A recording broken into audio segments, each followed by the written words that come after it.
नमस्ते नमस्कार दोस्तों, एक बार फिर से आप सभी का हमारे YouTube चैनल ज्ञान केंद्र पे स्वागत है।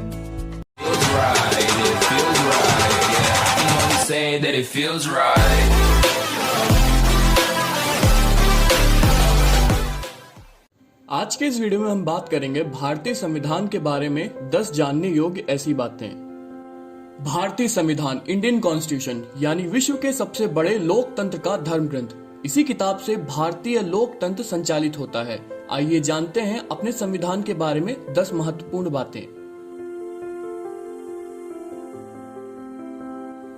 भारत राज्यों का संघ है। यह संसदीय प्रणाली की सरकार वाला एक स्वतंत्र प्रभुसत्ता संपन्न समाजवादी लोकतंत्रात्मक गणराज्य है। यह गणराज्य भारत के संविधान के अनुसार शासित होता है, जिसे संविधान सभा द्वारा 26 नवंबर 1949 को ग्रहण किया गया तथा 26 जनवरी 1950 को लागू हुआ था।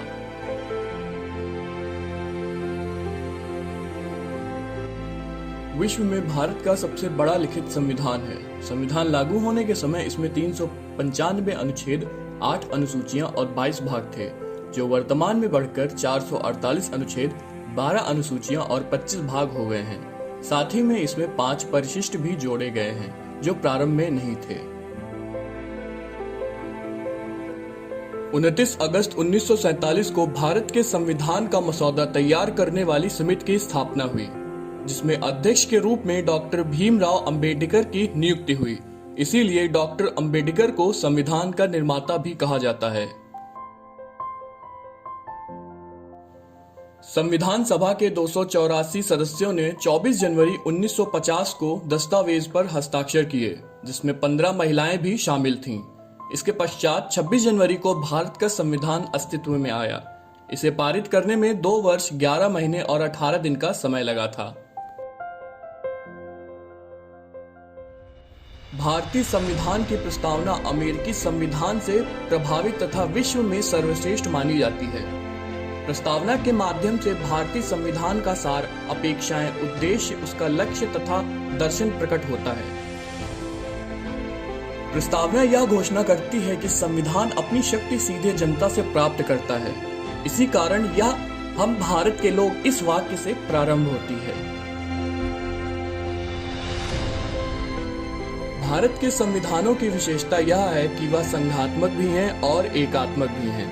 भारत के संविधान में संघात्मक संविधा की उपयुक्त विशेषताएं विद्यमान हैं। दूसरी विशेषता यह है कि आपातकाल में भारतीय संविधान में एकात्मक संविधानों के अनुरूप केंद्र को अधिक शक्तिशाली बनाने के लिए प्रावधान निहित है। तीसरी विशेषता यह है कि केवल एक नागरिकता का ही समावेश किया जा सकता है तथा एक ही संविधान केंद्र तथा राज्य दोनों सरकारों के कार्य संचालन के लिए व्यवस्थाएं प्रदान करता है। इसके अलावा संविधान में कुछ अच्छी चीजें विश्व के दूसरे संविधानों से भी संकलित की गई हैं।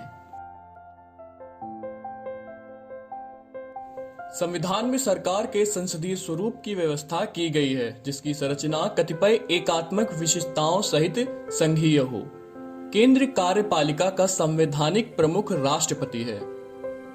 भारत के संविधान की धारा 69 के अनुसार केंद्र संसद की परिषद में राष्ट्रपति तथा 2 सदन हैं, जिन्हें राज्यों की परिषद राज्यसभा तथा लोगों का सदन लोकसभा के नाम से जाना जाता है। संविधान की धारा 74(1) में यह व्यवस्था की गई है कि राष्ट्रपति की सहायता करने तथा उसे सलाह देने के लिए एक मंत्री परिषद होगी, जिसका प्रमुख प्रधानमंत्री होगा। राष्ट्रपति सलाह के अनुसार अपने कार्यों का निष्पादन करेगा। इस प्रकार वास्तविक कार्यकारी शक्ति मंत्री परिषद में निहित है, जिसका प्रमुख प्रधानमंत्री होता है। संविधान के 3 प्रमुख बिंदु हैं। भारत का संविधान 3 प्रमुख बिंदुओं पर आधारित है। पहला, राजनीतिक सिद्धांत, जिसके अनुसार भारत एक लोकतांत्रिक देश होगा। यह सार्वभौम है, धर्मनिरपेक्ष राज्य होगा।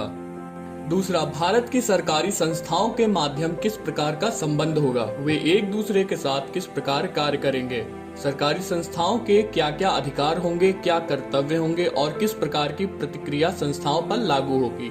तीसरा, भारतीय नागरिकों को कौन कौन से मौलिक अधिकार प्राप्त होंगे तथा नागरिकों के क्या कर्तव्य होंगे। इसके अलावा राज्य के नीति निर्देशक तत्व क्या होंगे। संविधान सभा के मतानुसार देश चहुमुखी विकास के लिए समय समय पर उपयुक्त प्रावधानों की आवश्यकता पड़ सकती है, जिसके लिए संविधान संशोधन की 3 विभिन्न प्रक्रियाएं दी गई हैं। संविधान में पहला संशोधन 18 जून 1951 को किया गया था, जबकि अब तक संविधान में 100 संशोधन किए जा चुके हैं। समाजवादी और धर्मनिरपेक्ष शब्द संविधान के 1976 में हुए 42वें संशोधन द्वारा प्रस्तावना में जोड़े गए थे। इससे पहले धर्मनिरपेक्ष के स्थान पर पंथ निरपेक्ष शब्द प्रयोग किया जाता था। यह अपने सभी नागरिकों को जाति, रंग, नस्ल, लिंग, धर्म या भाषा के आधार पर कोई भेदभाव किए बिना सभी को बराबरी का दर्जा और अवसर देता है। आपको हमारा वीडियो पसंद आया हो तो हमारे वीडियो को लाइक करें, शेयर करें और हमारे YouTube चैनल को सब्सक्राइब करें। अगर आपके पास भी कुछ ऐसे इंटरेस्टिंग टॉपिक्स हैं तो हमें वीडियो कमेंट बॉक्स में बताएं और हम कोशिश करेंगे उस पर वीडियो बनाने की। तब तक के लिए जय हिंद, जय भारत।